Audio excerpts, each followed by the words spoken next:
finaliste de la Star Academy 2022, à quelques jours de la grande finale de l'émission, Anisha est revenue, en exclusivité pour Télé Loisirs, sur son aventure.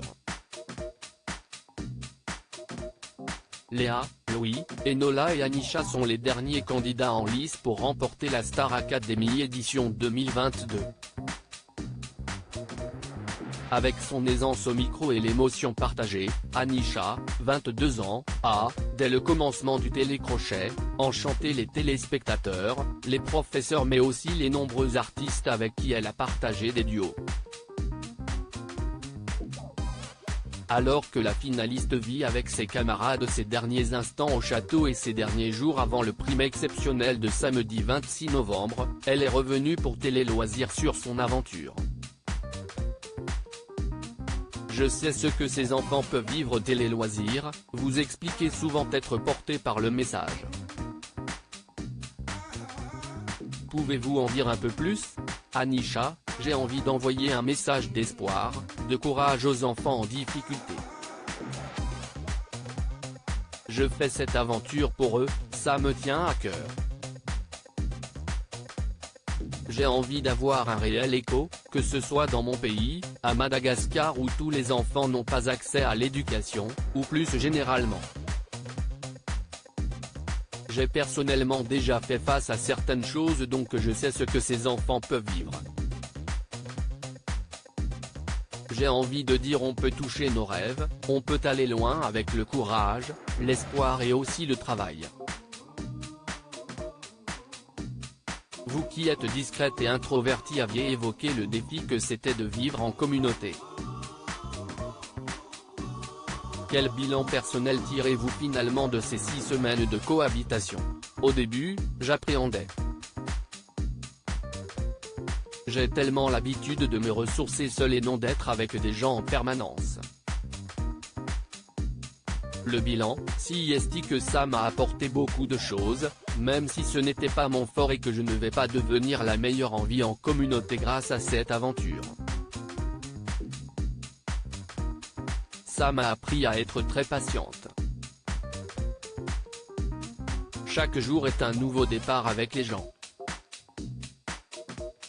On repart à zéro. La leçon à en tirer si est qu'il faut rester bienveillant, soi-même et humble. Même si je retombe dans mes petites failles en me mettant dans mon coin, dans la nature ou avec les instruments, je m'isole un peu pour avoir mes moments à moi et je me ressource avant de repartir avec les gens. Donc, selon moi, j'ai relevé le défi. On m'a mis en tête que je ne pouvais pas. Quel moment de l'aventure avez-vous préféré ? Il y en a plusieurs mais je peux citer ma semaine en duo avec Julien. On s'est vraiment beaucoup motivé. C'était nouveau pour moi de travailler avec quelqu'un. C'était un moment où il fallait être solide parce qu'on a une petite responsabilité vis-à-vis de l'autre. Il fallait se motiver à deux, pas seul. Je suis une personne sociable mais solitaire. Je fais tout seul, indépendamment. J'aide les gens mais tout ce que je fais, j'y vais seul. Là, c'était un travail en équipe où il fallait tout donner. Qu'en est-il du négatif ? Avant les évaluations, je doutais toujours beaucoup de moi. Ces moments où je m'auto-flagellais étaient difficiles pour moi.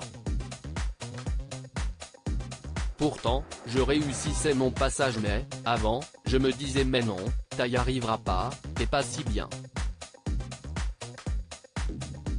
On m'a mis en tête pendant plusieurs années que je ne pouvais pas, que je n'y arriverais pas, donc je me remémore ces choses à chaque fois que je doute. Vu que je m'auto-flagelle seul chez moi, je l'ai dit haut et fort devant les autres candidats.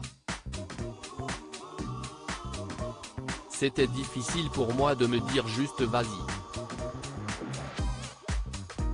C'était le pire moment pour moi parce que j'étais bloqué dans ma tête.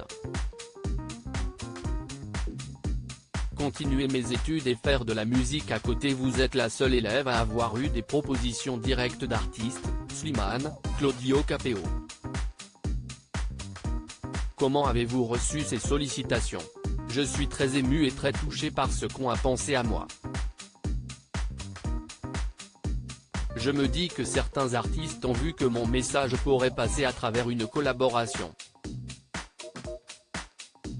Ce qui me touche le plus, c'est la confiance qu'ils m'accordent.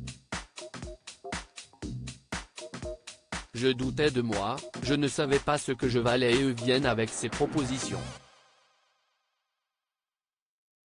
La première fois, avec Slimane, c'était tellement touchant, je ne m'y attendais pas du tout.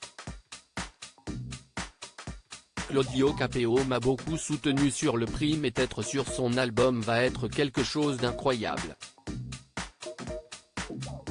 Je me dis, en fait, il y a une suite à la Star Academy.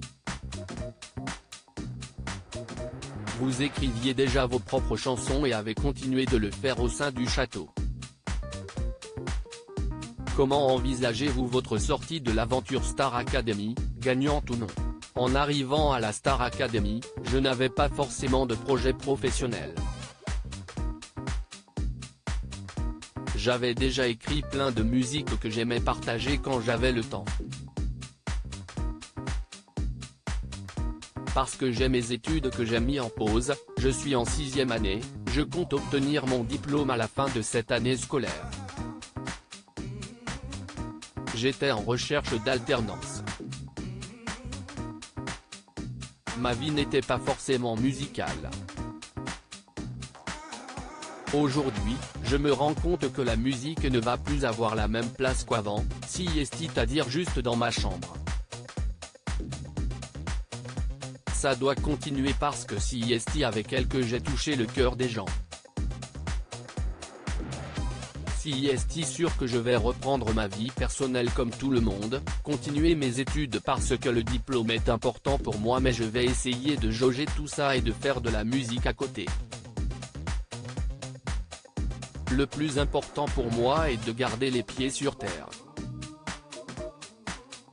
À lire aussi, je lui souhaite le meilleur, Anisha, Star Academy, encouragée par un soutien de taille avant la finale, découvrez de qui il s'agit.